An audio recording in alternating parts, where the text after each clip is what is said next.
Good evening and welcome to another episode of From the Backseat, a Premier League football podcast.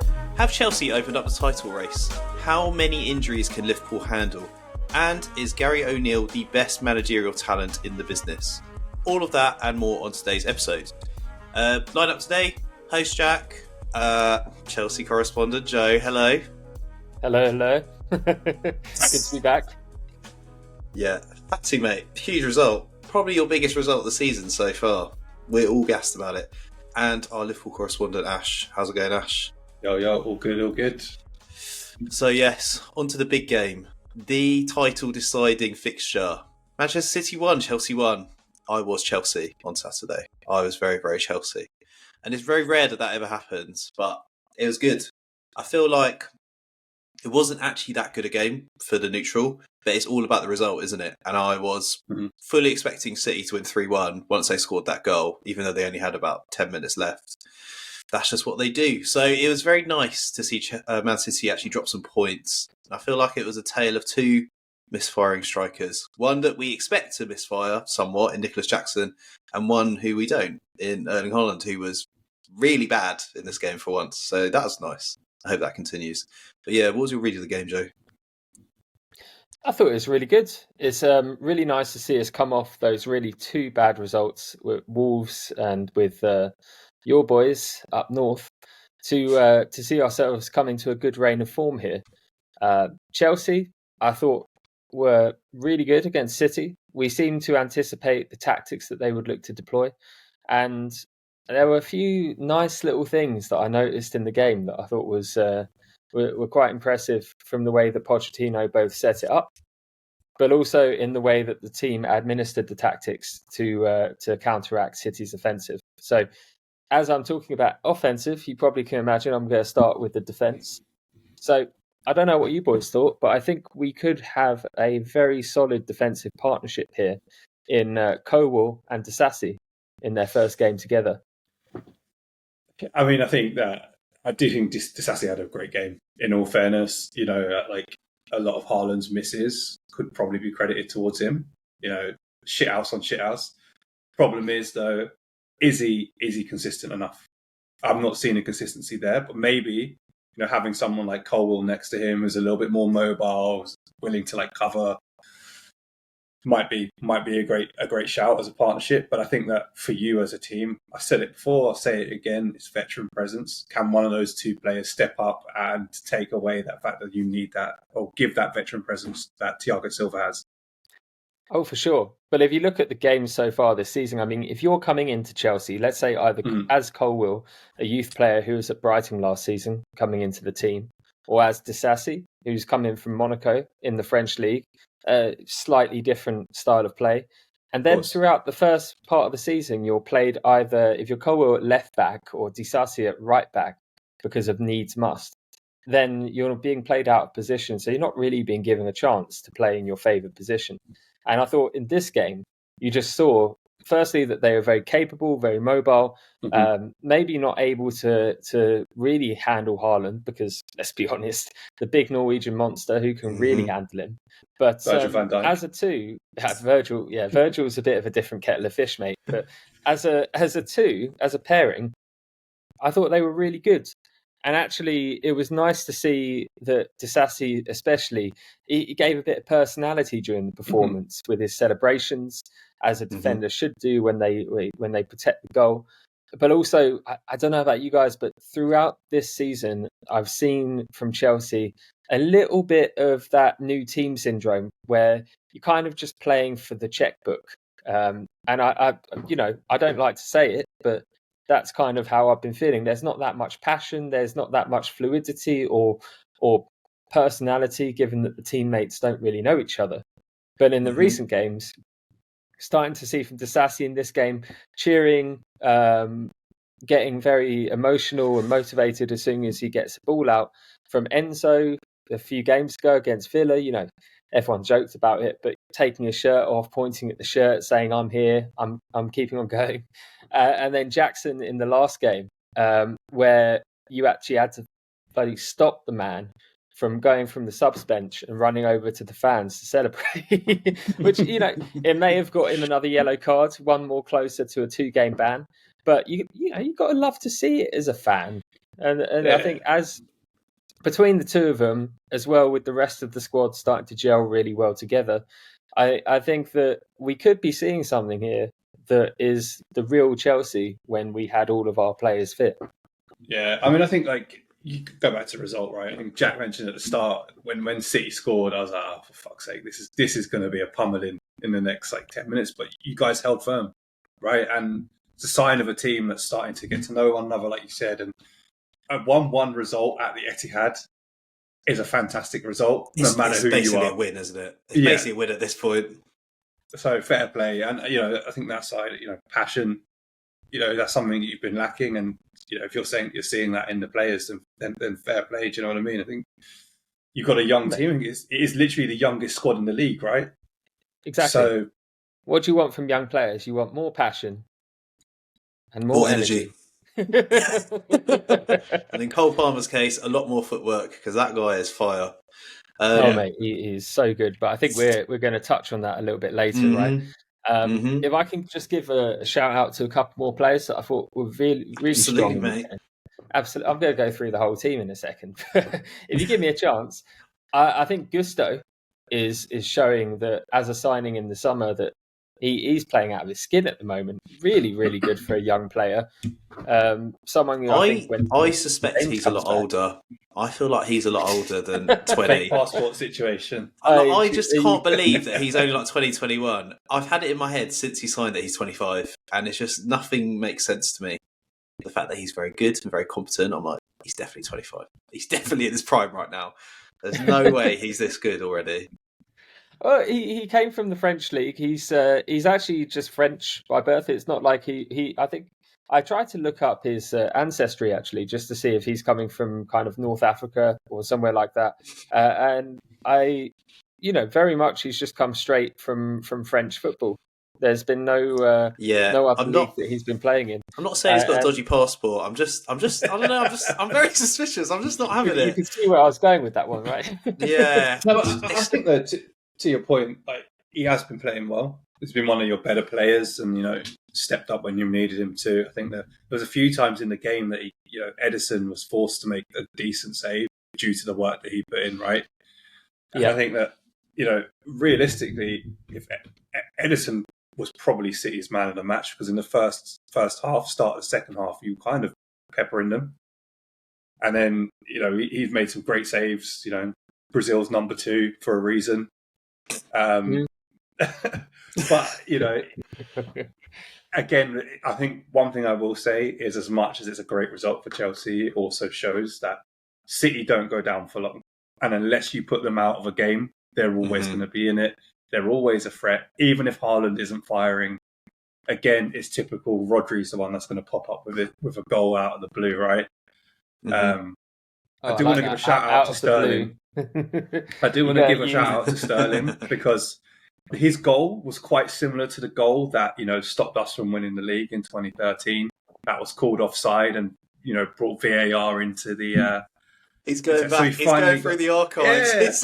So a bit of payback for City. That's what I'm saying. A decade later, yeah. He was really good. I was actually surprised that they started Sterling. I would have thought that they would put Nkunku up top with Jackson on the wing, as Jackson's been playing really well on the wing recently. I think now you're giving him a bit of space. You can see that he's got quite good link-up play. He's fast, maybe lacking on the final pass and the final finish, but another one of those players, you look at him, he's 20, 21 years old. He's got a lot of room to grow in him, and he's really only had 2 seasons of adult top professional football in him. Yeah. So, what can you expect from that kind of caliber? I don't know, man. He's proper raw sometimes, though. Like, watching some of his decision making. He's not Darwin raw. He's a Origi raw. He's proper raw sometimes. Like, there's definitely talent in there, but goodness me, you'd almost want to load him out for 2 years and just wait and see. The 1v1 that he fumbled. Too many touches, lost control of the ball. It could have easily just taken one touch, slotted it right. I mean, I say that I'm not a professional footballer, right? Mhm. No, We're all just armchair pundits, shocking, really. obviously. No, but, Yeah. but with that, But I it's think one of there's those. there's Go two on, sorry. aspects there. There's the ball that came in from Gusto, which actually came in a little bit behind where Jackson would want it. True. But also, give it to Jackson. If I was him, and if I was a professional footballer, maybe one day, I would have held my run a little bit more. He knew his pace. He saw Gusto was ahead. He could have been, marginally offside as well with the ball that came in. So, he just needed to hold back his pace a little bit, hold his run, and get ahead of the player on the other side with that extra spare yards. I think there's 2 points there though to make. Is one, if you want to be a professional footballer, mate, you might want to cut off the beers. Two, you wouldn't have had the pace to be offside in the first place. No, I'm only joking, mate. No, I get what you're saying though. Obviously, he could have held off his run a bit, but for me, actually, Gusto probably could have crossed that in the air, put it right on his forehead, and away you go. But easier said than done, right? I mean, we're talking about here a situation where, think about Chelsea at the start of the season. If you went into this game, you wouldn't think Chelsea would have even a snippet on goal with the way that we were playing. And now we're talking about the minor details of whether a ball could be played a little bit earlier, whether someone could have held their run a little bit more. It's progress. It's progress at the end of the day. And what you said there about holding off City in a game like this, City had something to go for. They had Rodri in the team. You can't really stop Rodri from scoring in big games. He's just a machine. He also cannot lose. He's never lost a game for City that he's started, so it was physically impossible. He took that very personally when it looked like he was going to lose that record. He took that very fucking personally. That does annoy me. Oh, yeah, Jesus. Yeah. But very good game, Arte. Yeah, absolutely. And, for you guys, great result coming into the weekend, right? Obviously, big game at the weekend. You're not going into it's all about the next game. Big game at the weekend. Indeed. You're going to get a spanking, and you know it. You're going to get an absolute spanking, and we're going to be playing the kids because everyone's injured. Oh, there's more to say on that game, but that segue's too juicy to not take it up on its offer. We can come back to Cole Palmer if you really want at the end, Joe. Do you know what? Nah, fuck it. I've got something to say. I've been waiting for ages. Ilkay Gundogan, he would have won that game for them. It's February, 100%. It's clutch time, and they need a goal. This is where he scores 6 games in a row. I always hoped this might happen, that this year no one would step up. So watch Rodri. If he scores in the next 5 games, then they're officially cheating because there's no way that's allowed. But I feel like Gundogan is the person they miss right now. They didn't replace him. They don't have anyone like him. They tried to with Kovacic, didn't they? But yeah, I forgot about him. I like that one. That was a good little purchase from City. Thanks for the money, guys. Pulled the wool over their eyes, didn't you? Not a bad trade, was it? A couple extra mil when you get Cole Palmer. Did they have a buyback clause for Cole Palmer? Because I wonder if they're regretting it yet. No. There was on Palmer's transfer. There was a thing there where Palmer just said, play me or I'm leaving. He's no loan, no buyback. I appreciate that. A player that just says, I want to play. I don't want to mess around. If I'm with you, I'm with you. And if I'm not, I'm not, And then he's not sitting on our bench wondering, I wonder if I played that well, if I'll get back into the City team. I mean, no. I mean, Guardiola came out this week, which I think was quite a good statement that said, to be honest, it was either give Palmer games and put Foden on the bench or keep playing Foden. If you look at Foden's play recently, he's incredible still. Ash, I've got a question for you. Go for it. You said on the pod quite a few months ago that Cole Palmer's got a higher ceiling than Phil Foden. And I Where do you stand on that? Stand by it, yeah. I was just about to say, I stand by it. I always prefer a player who's willing to go, I want to play football and to prove himself. And I don't think Foden really cares. Foden's got talent. He's got a load of talent, right? But he don't care if he starts or if he sits on the bench, right? It's almost like Grealish. It's the same with him, right? He doesn't care if he starts or stays on the bench. Whereas Palmer was like, no, I know I'm better than these guys. I want to play football. Play me or I'm going. He's the main man. He's the main man at a big club. But someone who's not on the bench recently, let's give a shout out to Conor Bradley. Oh, yes, thank you. What a I'm trying to man. work out how I say What a main man. man. Brentford Segue 1, and a Liverpool half. 4. I put a text in the WhatsApp group, listener, before this game, and I was like, I'm very nervous about this game from a Liverpool perspective, because I still remember that 3-3, like 2 seasons ago, and I just feel like Brentford are exactly the kind of team to just clinically punish us with like 5 shots, 3 goals, and we just lose 3-2. And so I was worried about it, and Ivan Toney did score, but thankfully we got a different attacking lineup this season. We have 5 different attackers, and they all bring different qualities to the table.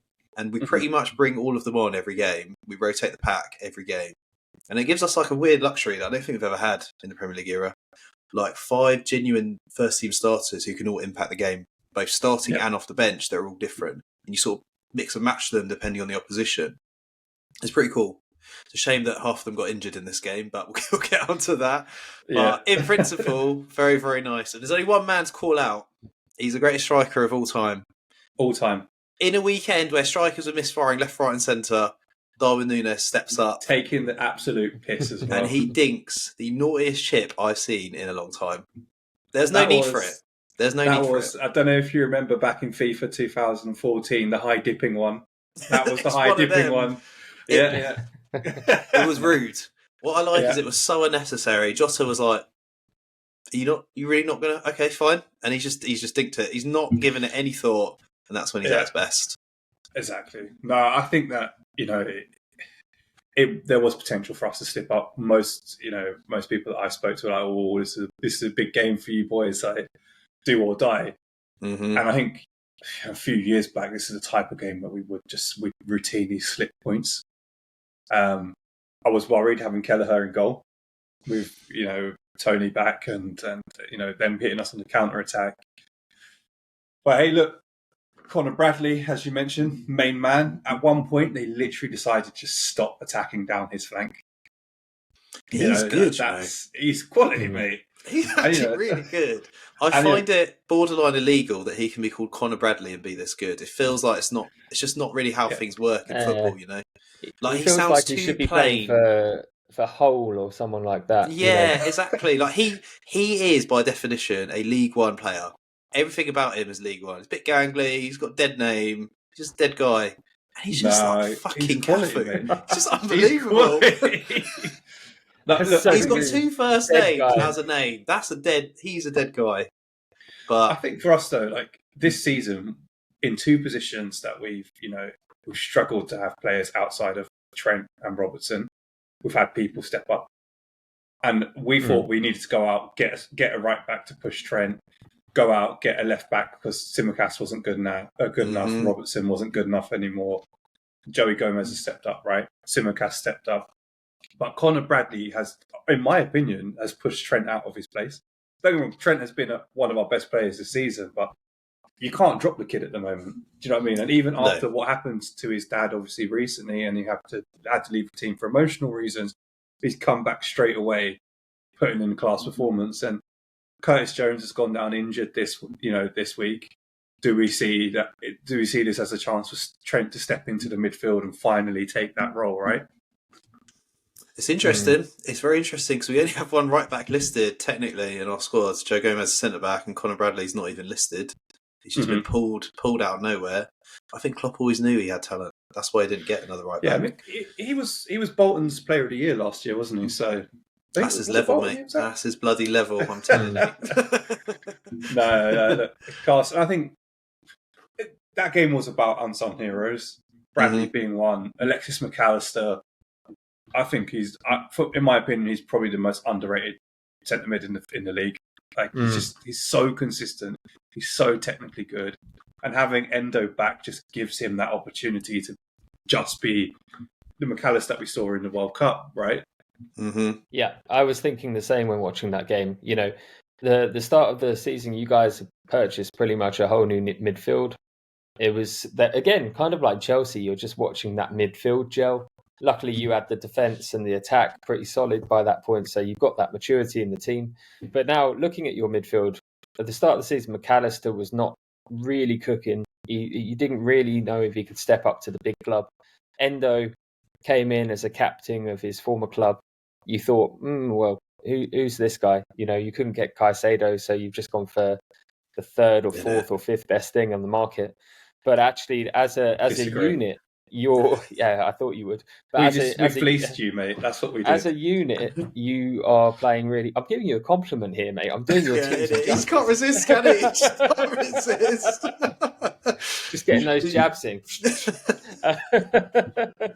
As a unit, though, your team's playing really well. McAllister is starting to show that World Cup form from where you and I, Ashley, were watching Argentina in the pub one fine day over the Christmas period. We're in Eastbourne. Yeah. Big up to Eastbourne to any listeners. Yeah. Big up Cornfield Weatherspoons on Cornfield Road. Banging Weatherspoons. Yeah, fantastic. No, I think one thing, and I'm sure we'll talk about this as we go into the next game. One thing that Liverpool does have is we have a core of players who know how to get it done. Mm-hmm. And as a result, bringing in new players doesn't affect us as much as maybe a Chelsea would when you're going through a rebuild. You don't have anyone really who's won anything with you left at the club, bar maybe one or two players, but they're not quite as influential as a Mo Salah, as a Virgil van Dijk, as an Alisson. And I think that it was very intentional, obviously, Virgil becoming captain, right? Even if Henderson were to stay, I still think Henderson's time as captain would have been done. Obviously, coming into the season with no midfielders, having to go out, buy a whole new midfield. We actually bought 4 midfielders.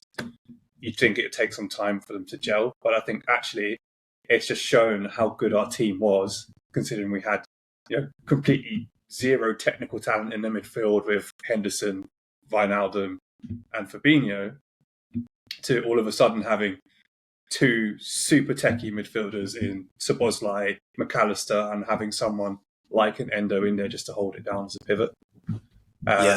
Shout out to Curtis Jones as well. I feel like he stepped up this game. He's majorly stepped up. He's I'm happy when I see him on his first team sheet now. It doesn't make me uncomfortable. It doesn't make me probably same with Conor Gallagher for you, Wes. Just they're solid now. They're a very solid option, and because they're club homegrown, they tick a few extra boxes. So you just want them around the whole time. Yeah. So I was pretty gutted that he's gone off injured. Yeah, I do feel like we're a stronger team with him in the squad, with him in the starting 11, right? Which it's nuts because last season before, my problem with him was always he held onto the ball for too long. Mm-hmm. All the talent in the world held onto the ball for too long. Would lose possession, but he's moving things quickly. He's making the right runs, and for me, I said this earlier in the year. I'll say it again. I think that's McAllister's influence. McAllister is so technically gifted and smart that he can unlock the potential of other players. You look at Enzo Fernandez in the World Cup, how good he looked. You look at Caicedo at Brighton, how good he looked. McAllister was one that kind of went under the radar, but now you look, he's the one out of the 3 of them.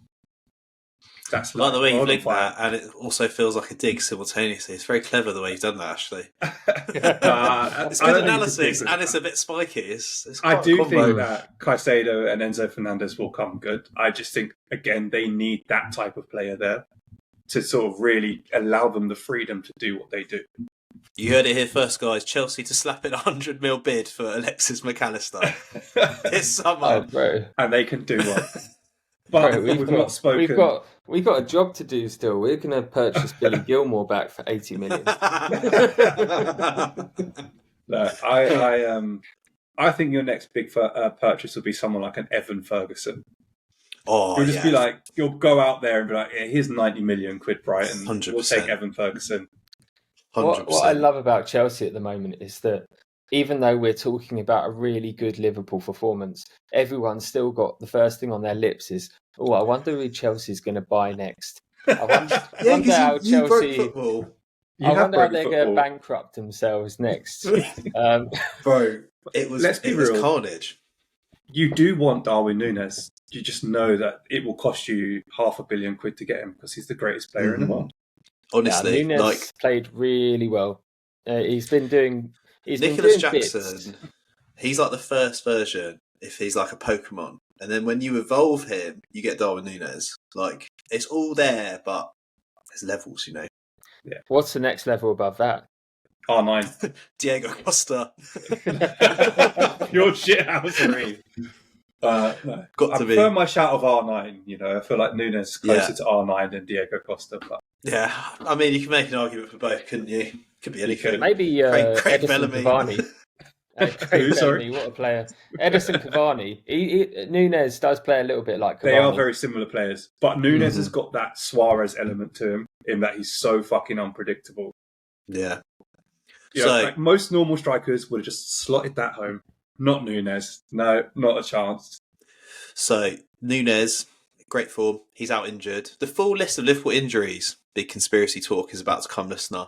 Matip, obviously. Joe Gomez, obviously. Szoboszlai, Trent, Curtis Jones, Nunez, Jota, Alisson, Thiago, Bacetic, Salah. Yeah.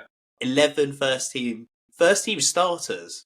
You can make a case for all of them being starters are out injured. Maybe not Bacetic, but he's pretty good. No, I actually reckon if he would fit this season, he would have been our starting. Out of him and Endo, I'd rather see him given a go. He's got a much higher ceiling.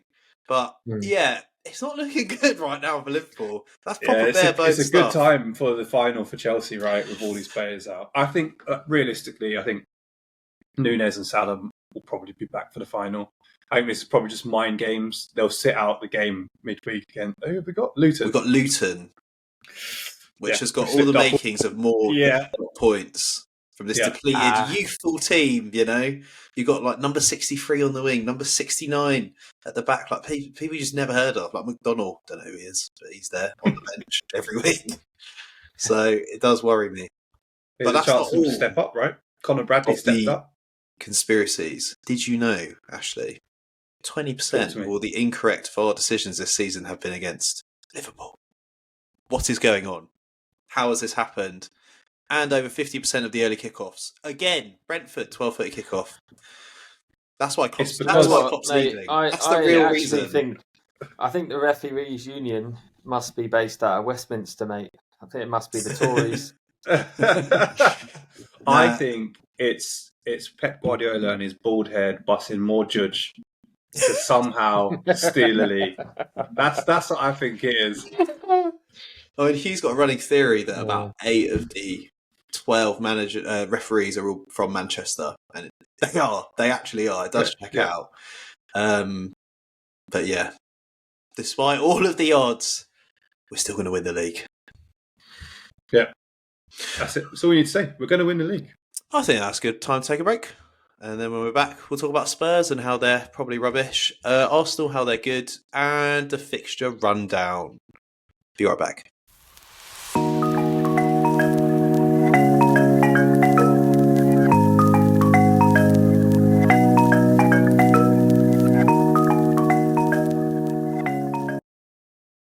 And we are back. And we literally broke up for about 20 seconds, and that was just enough time for Joe to just deposit a load of snus in his gum. So he's fucking flying right now. He's pumped. He cannot wait to talk about Spurs 1, Wolverhampton Wanderers 2. Can't wait. Go on, Joe Gomez. Go on, Joe Gomez. Honestly, it brings a tear to my eye. Sorry, Bell, to see Spurs lose a game. Honestly, think that Spurs must be one of the most, if not the most hated club in the country now that United is shit. Like, I don't know anyone who likes Spurs. I can't stand them. Well, we know one person, Ash. We know at least one person.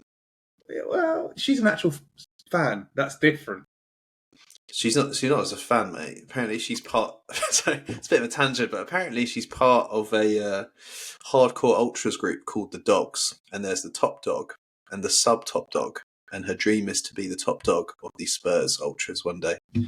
Wow. I think she got invited to one of their birthdays recently. So, Football Factory remade for 2024 is what I'm saying. Add more female members to the cast. We're living it. When Spurs is playing Chelsea next, I better watch out on the terraces. Belle might be coming at me with all she's got. She'll get Keith and Terry, mate, from down the lane to come mash you up. There's no friends here anymore. I just can't stand them. I don't know why. Well, I do know. I grew up in North London as a Liverpool fan, so there you go. Contentious question, boys. Do you think then that now Spurs is taking the mantle from Chelsea as most hated team? Whoa. Not for me personally. There's only two teams in the world that I call scum, and that's United and Chelsea. Yeah, you still got that title. You still got that, and then you've got the shite, who are Everton, obviously. Then you've got Tottenham, like they're underneath that bracket. They're close. It's more of an irrational hatred. That's why. Yeah, it is irrational. Chelsea Liverpool, there's bad blood. There's history. Like there was like rivalry, and like I feel like there was one season where we played each other like 8 times, and it's just like I just built from that. The Mourinho, Rafa era, and also Spurs just don't have that dynamic. Like they just don't have that hatred. I hate to say it, but it's just you can't get that. I can't get that heated because they're just not really ever in the conversations that they want to be in. I mean, if you were a Chelsea fan, you would hate Spurs because, as you just said, with Liverpool, similar. There have been so many clashes over the years where Spurs and Chelsea, battle of the bridge, mate. Any Spurs game against Chelsea is a battle, and yeah, I do get what you mean though. They're kind of coming out of the point of irrelevance now to a point where they're actually competing for perhaps the top 4 this season, maybe next season, perhaps. But they made some. There was a lot of title signings. talk 3 months ago. There's a lot of big title talk and Invincibles talk. I just want to add as well. People get a bit carried away, but now it's 2 wins, 2 draws, and a loss in the last 5 games, and they are now 5th. What does it all mean? Was it just? Are the good vibes like rubbing off? Is Postecoglou just a wish version of Jurgen Klopp? They had a new manager bounce. So many teams have it, but people just loved it because he's Australian, right? It was something new. Facts. Like never had an Australian before. I mean, we've got links to Postecoglou to come to Liverpool and that. See you later, mate. Like I'm fine. Tottenham are a weird team. Like they got like Kulusevski's goal, for example, was great. Like they've got that in their locker. Heung-min Son has got an absolute worldie of a season in his locker, but you don't see it enough. And this year they've been relying on Richarlison. That tells you it all. Do you know what I mean? Like, they're always going to be mediocre. He is such a form player. You know, if he's playing well, he'll play well. If he's not, he'll disappear for a couple of games in a row. Nothing. So, yeah, it's really interesting. I think they are really missing Pape Sarr at the moment as that kind of full in midfield, and your kind of sub Yaya Toure standard kind of player who breaks through the midfield, makes the runs, strong, aggressive. I know he just came in this season, but you saw the games where Pape Sarr was playing. He played really well. The team played really well. There was a good synergy in the team. Now, not so much. I mean, Bentancur coming back was good for them. I think he's out injured again now. I might be wrong. But I don't know. Wolves, though, you got to give it to Wolves under Gary O'Neill. They're coming straight back. They tore us apart the other day, unfortunately for us. They are. I would say, looking at the bogey list, viewers, you'll hear this a bit later. But Wolves have a big part to play in the next couple of games. Arsenal are playing Wolves away. That's a tough game. Yeah, who's Gary O'Neill going to next? I mean, there's some stories, right? Spurs. I was thinking. Let me just throw a hot take back out here because return of the hot takes. The summer, De Zerbi moves to Barcelona. Gary O'Neill comes into Brighton. Ooh, I like that. Although he's more not of a lateral step than it is an upward step. He's not used to taking over a club that's not in crisis, though. What if all of his things generating like non-crisis? I don't know, confidence. I'm just going to talk about Gary O'Neill because I wrote some notes because I actually fucking love Gary O'Neill. I actually think he's close to replacing Sean Dyche as my favourite non-Liverpool manager because Sean Dyche has decided to just be average again, and I can't accept it. But Gary O'Neill, look, I feel like the way he looks at football, marginal gains. He doesn't mind looking stupid and being a bit of a thought leader in the same way that like Arsene Wenger brought in like sports science or like Jurgen Klopp brought in that dead handball coach, throw coach. Yeah. Like he had everyone wearing these weird like year 3000 glasses a couple months ago to help them sleep better. And like, it's just weird shit that opens you up to ridicule, but he's willing to do it, which is very un-Brexit, because you feel like he's a Brexit manager. And then like the way he sets up his teams is he analyzes each team they play every week. He has his own system, but he incorporates it to exploit the weaknesses of each team they face. And they're really fucking good at it. They work hard, they're fit, they're tactically disciplined, they know how to counter, they're clinical. He's made Hwang like an actual decent striker, which I didn't think was possible. He's made almost all those players better. And I think he's actually the real deal. I think he is the best English manager prospect in world football now. Yeah. Let's put it this way, Cunha, he couldn't hit a barn door before Gary O'Neill got in there. And I think that's actually part of the setup as well. He puts his attacking players in the positions where they can score goals, which Cunha, I believe, in his previous term at Atletico Madrid, didn't really score many goals, but he was fast and strong. Now that he's playing for Wolves, if you look at his record, I think he went on a brilliant run recently, and he's got 11 goals in 7 games in 28 appearances this season. For a player like him, I think that's his best season. It's his best ever season, same as Hwang. They're doing their best ever seasons. It's no coincidence. Pedro Neto looks phenomenal. Pedro Neto's definitely leaving, though, unfortunately. He's too good, but he looks unreal. There's so many good players. Gary O'Neill could unlock Adama Traore's potential that we've all said is definitely there. Gary O'Neill is the man to drag it out of him. If he is, he's the best manager to ever exist. Exactly. But I think you remember, if I remember correctly, Gary O'Neill was part of Liverpool's backroom staff at one point. He was one of our youth coaches. I'm 90% certain. I'm going to Google it right now. But I'm actually certain he was. Gary O'Neill was under 23 first team coach. Gary O'Neill? Wow. Yeah. What?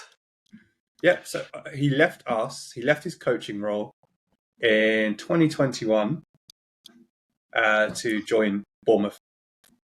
That is... Wow. So there you go. What? Well, that'll be why he's a future Liverpool manager in waiting then, and why I've got a weird obsession with him now. But that data analytics piece makes sense. If it was under the Liverpool system, which obviously like we've sort of not pioneered, but sort of brought to the fore, like, you know, every minute detail. Moneyball, we're not Chelsea. Yeah, Moneyball. We're not Chelsea. We are not Chelsea. All right. I can almost feel the heat through the screen in this pod today. But Gary O'Neill, you know, and one of the things that I recognised in my own head as one of these kind of deterrents from a manager like Gary O'Neill is, like, you look at him and he does not look like a top manager. He doesn't give the vibes similar to Thomas Frank of a manager that you would employ at a top team, just because he hasn't got the star factor. But he's unassumingly taking the role and making Bournemouth better. Should have kept the job. Making Wolves better. I mean, you could see him moving to someone like Brighton, doing very well, and then perhaps moving on from there. Please don't bring him into Chelsea. We've already tried that with Graham Potter. We don't really want that unassuming. Mate, if you're a club in crisis, you could do a lot worse than Gary O'Neill, mate. I'll tell you now. You were a few weeks ago, you were pretty close to phoning Big Sam for help, mate. So, you know. No, I like him. I like him a lot. I feel like if he put on a turtleneck and became a turtleneck wanker, like Arteta, like Pep, like Xavi, like fucking Julian Nagelsmann, he'd get a big job immediately. I honestly think he should just change his wardrobe and he'd get a big job. The only problem is he looks like he could be Craig Bellamy's cousin. It's very unfortunate. So there is that side to him, you know. That's why we don't expect it. That's Craig why we can't believe it. Mentions on this pod today. Craig Bellamy's a legend. Get on the pod, lads. Craig Bellamy, Google mentions, is just floating along at 0 just out of nowhere. He's assistant manager at Burnley. Craig's doing bits. What? Yes, he's assistant manager at Burnley. Ash, your knowledge of backroom staff is actually unparalleled. Mate. I had no idea you had this in your locker. Do you have any more like random ones? No, that's it. I'm dry, mate. The well is dry. Yeah. But no, guys, very good game from Wolves against Tottenham. I think let's give them their day, but let's talk about the other title contender. What do you guys think? Yes. Should we talk There about isn't Arsenal? one. Yes. Some say the most underrated title contender. I personally think maybe they should be the favourites and we should put more pressure on them because they concede the least goals. They've scored 11 goals in 2 games. And if Man City had just beaten someone 6-0 and 5-0, we'd be like, it's over, hand it in. So I don't really know why people aren't rating Arsenal too much. But Because they beat Burnley 5-0. yes, but that's exactly what Man City do every season as well. They smash Burnley 5-0 every season and they win every season. So it's actually quite a good indicator by those standards. But you know that Arsenal will just slip up. Yeah. You mentioned it. Wolves. It'll be Wolves. Watch. Wolves will go there and just they'll pepper Wolves, but they'll win. Oh, they Arsenal have to have go got up that in to their Wolves. locker. They have to go up to the Midlands. This is the thing. Yeah, You good could see point. Wolves at home. That's a tough game.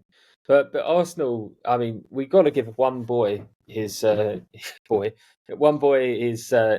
today, which is Saka. He's playing incredible at the moment. And I don't know about you guys, but he seems, to me, when I see him on the pitch, I see a very unassuming player. He doesn't, the first goal that he just slammed it in, I don't see that, he does that little shimmy, he gets a little bit of space, gets an absolute rocket behind the ball. When I look at him as a player, though, I don't see that when he gets on the ball. And you look at him, I'm going to give you some stats now. He has 28 goal involvements in 32 games this season. That is mad. That's Underrated some season. silly figures right here. Yeah. That's Say Mo the Salah stat. numbers. I was going to say, but as they all say, only Salah has more. Well, you can tell we're on the pod with 2 Liverpool fans, can't you? No, Always back to Mo Salah. I agree with you though, and I think people forget how young. Well, they don't forget how young he is, but like he's been in the limelight for Arsenal for so long now that you don't realise that he's literally a kid still.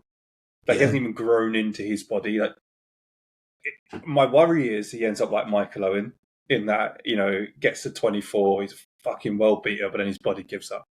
Now, in this day and age, I think it's less likely for that to happen to players. But he could be more like Eden Hazard in that by 30, he's done. Yeah, but I think if you get Saka into the gym now, like that's the next step. You get him into the gym and just turn like Salah, right? We just spoke about Salah. Same with Mane. Like they got in the gym and all of a sudden they just went from this to up there, right? And I genuinely think Saka's got that in his locker. Like I would take him as when Mo eventually leaves. I'd love to have someone like Saka there, right? Every single team world football will take Saka in a heartbeat. And that just goes to show how good of a player he is when you've got every single team in the world. I don't think it's even debatable. I don't actually think it's debatable. I think he'd actually walk into every single team in world football. I'm really struggling to think of any. I assume Real Madrid have got someone better, but is he better than Rodrigo? It's Rodrigo and Vinny, isn't it? Vinny maybe. Rodrigo probably not. But yeah, Saka's amazing. You think he's only 22? Where was Salah at 22? Ridiculous. He's playing for Basel. He's dead. Mane? No, I kind of think as well. Chelsea. He's playing for Chelsea. He was still dead. He was. Still dead. Like Ronaldo. He didn't have anywhere near the consistency that Saka has, and Saka's got that now at this young age. It's disturbing. Also, the Arsenal system. I look at their formation and then I look at the way they play. I don't really see structure. I know Arteta was supposed to be this structured manager who has positions for all of his players, but you now look at them, they're very fluid in the way they play. And I feel like that really benefits Saka going up top because he can find those positions either on the wing or through the lines. And because of the way the other players are moving around him, no one really knows how to pick him up as well as picking up the rest of the team. So I agree. The only problem with that is when things aren't going your way, are you ruthless enough to get it done? And I don't think Arsenal have that streak. They don't have the ability to dig it out. Like, there's times where City will be down 2-0 and then they'll win the game 5-2. Right? Yeah. And same with Liverpool, right? We have that in us. We also have it in us to lose 5-0 as well. But Arsenal, I just don't think they've got that killer instinct yet. And that comes with time. Like, I can imagine them this year, like getting to the Champions League final and losing, but that would propel them forward. Whereas Arsenal of old, they lost convincingly, and they'd be in obscurity. And that's one thing that Arteta's given them, is that it doesn't matter if you lose; it's how you bounce back. Yeah, they're definitely here to stay. I want to pick up on what you said, Joe, because you were talking about fluidity, and I noticed that too. Since Jesus has come out of the team, they had some bad results where they just couldn't do anything. So I think what they've done, which is quite cool, is they've got Trossard, Havertz, and Odegaard to do what Jesus does, but just randomly. So they'll, those like selfless runs into the corner, trying to create space, trying to like disrupt the opposition low block. They're all just doing it at random now. It's total chaos, but they're all in sync. So as one goes, the other will like fill the space. As opposed to Jesus doing it all, they've effectively replaced Jesus and then just gained an extra attacker at the same time by replacing his work ethic and his movement. So I think that's why they're just demolishing people now, because they're just doing like a Jesus-light strategy across the whole midfield, basically. And it's good. I think that's a great shout, because I've been watching Havertz recently, and he actually looks like he's a player and not a donkey. Right? And like, but genuinely, but that's how you unlock. When you've got gifted players like Saka and Martinelli, you need something to be sacrificial to enable them to do this. And I think it's no surprise that Havertz has come into some sort of form, and that's propelled the likes of Martinelli, the likes of Saka, into what they're producing now. Well, that leads me to a nice question that I was going to ask you guys. So I've also noticed that Havertz, he's been getting a lot of praise from his manager, Arteta. He's also, as you say, he's seemingly coming into a little bit of form with some goals in the way that he plays. But I would like to ask a question, for you guys, is Havertz playing really well, or is Havertz just in a team that's playing really well, and therefore it's rubbing off on him being that spare man and actually putting in a few performances?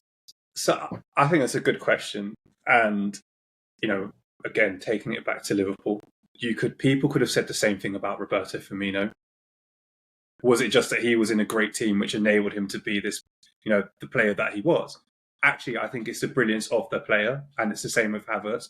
The brilliance of Havertz is he can play that false nine sacrificial role so effectively that it keeps the team ticking.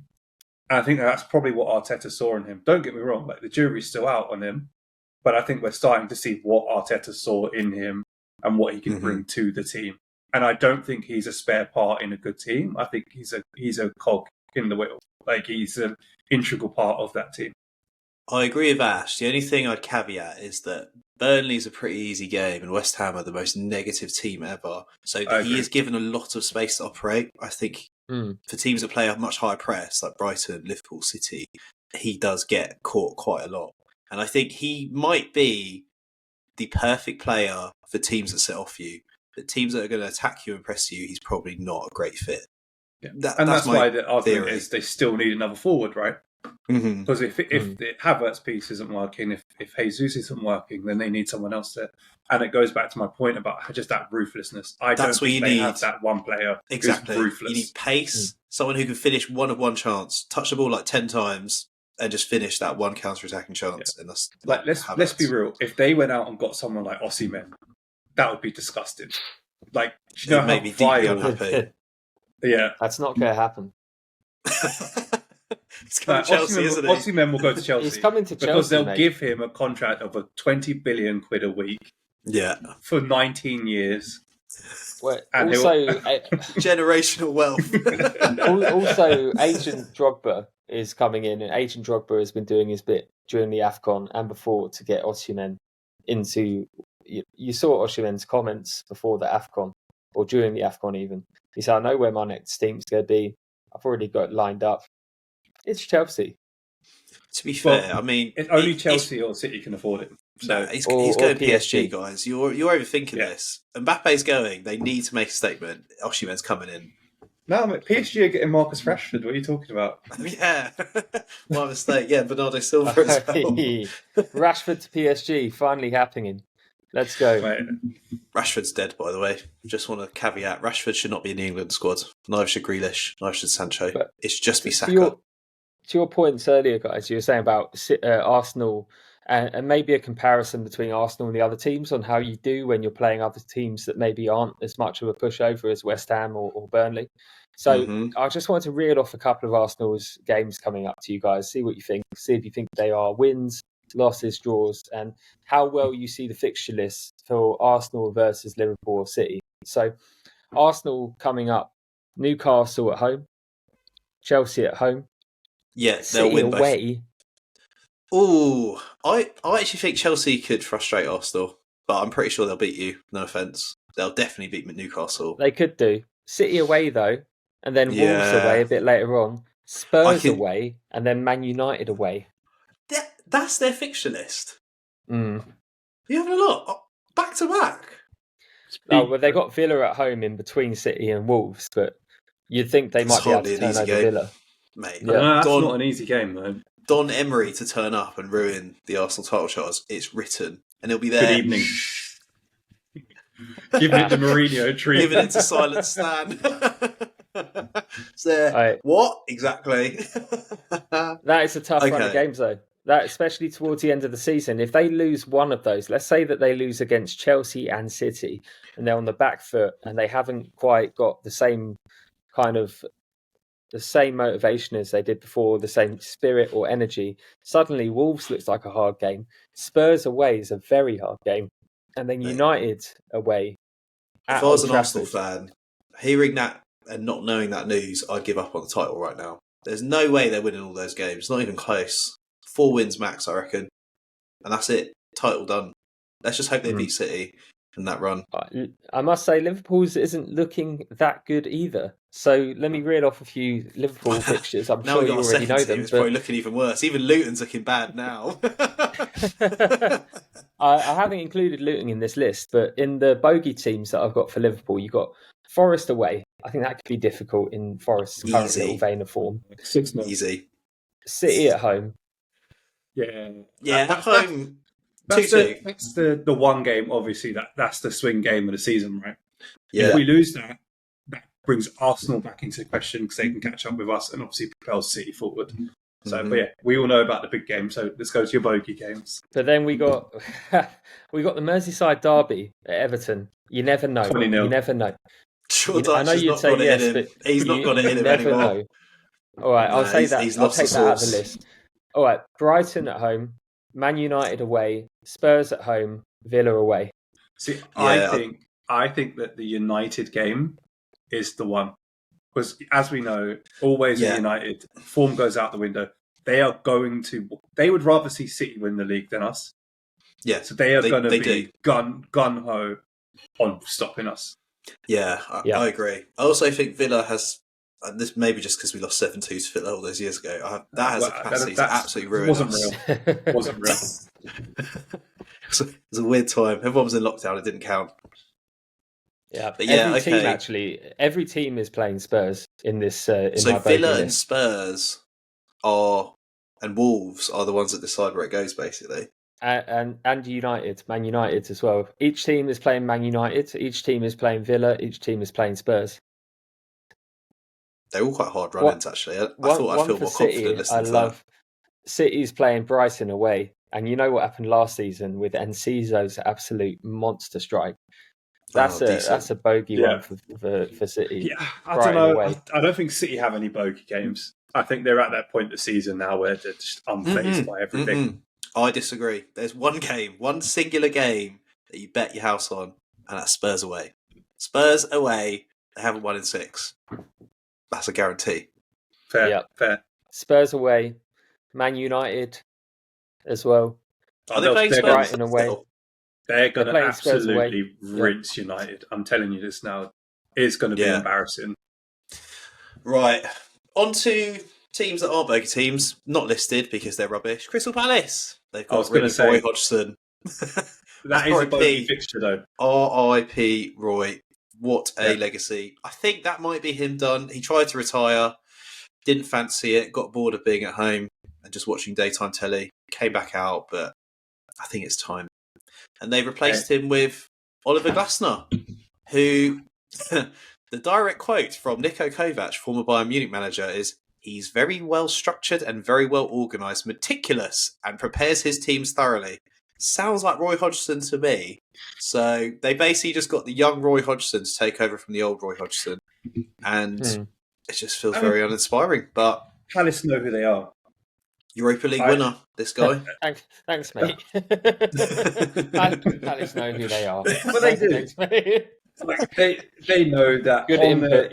they could have 1 year where they might get top 10, and then the rest of it is they're just fighting relegation, and will end just above the relegation zone, right?